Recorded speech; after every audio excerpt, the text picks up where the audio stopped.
वो मैं ये कह रहा था कि अगर आपने हमारा चैनल अभी तक सब्सक्राइब नहीं करा तो अब भी कर दो, नहीं तो बड़ा पछताओगे, बड़ा पछताओगे।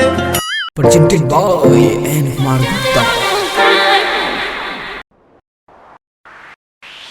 याद में पीबोसी करे टगे रानी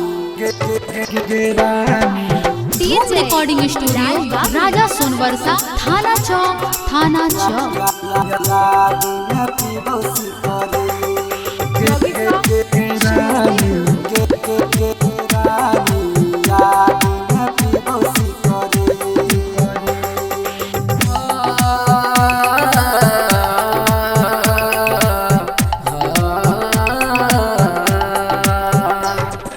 याद में पीबोसी करे टगे रानी याद में पीबोसी करे याद में पीबोसी करे टगे रानी याद में पीबोसी करे। छोड़ के जब तो चल जाई भी तो धरब पागला के भेष गे रानी धरब पागला के भेष।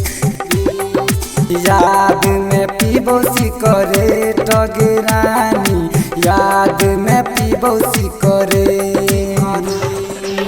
छोड़ के ससुरा चल जाई तो धरब पागला के भेष गे रानी धरब पागला के भेष। याद में पीबोसी करे टगे रानी याद में पीबोसी करे। याद में पीबोसी करे टगे रानी रानी। टीएस रिकॉर्डिंग स्टूडियो राजा सोनवर्षा थाना चौक थाना चौक। याद में पीबोसी करे रानी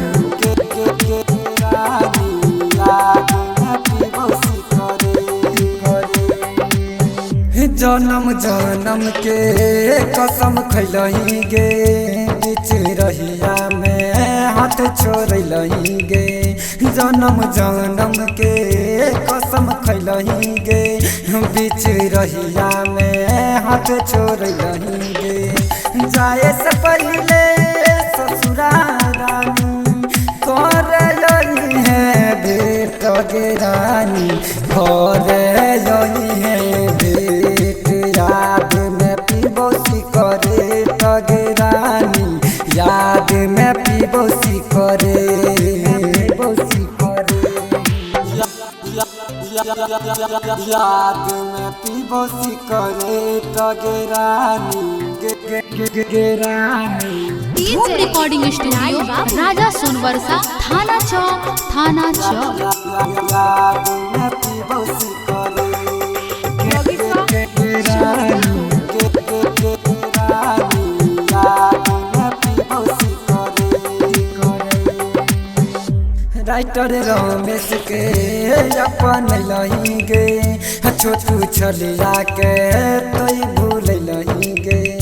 राइटर रमेश के अपन लही गे छोटू छलिया के तो भूल लही गे। रिहो दीवाना फसरी लगई छुई के मरब करेंट गे रानी छुई के मरब करेंट। याद में पीबोसी करे टगे रानी याद में पीबोसी करे।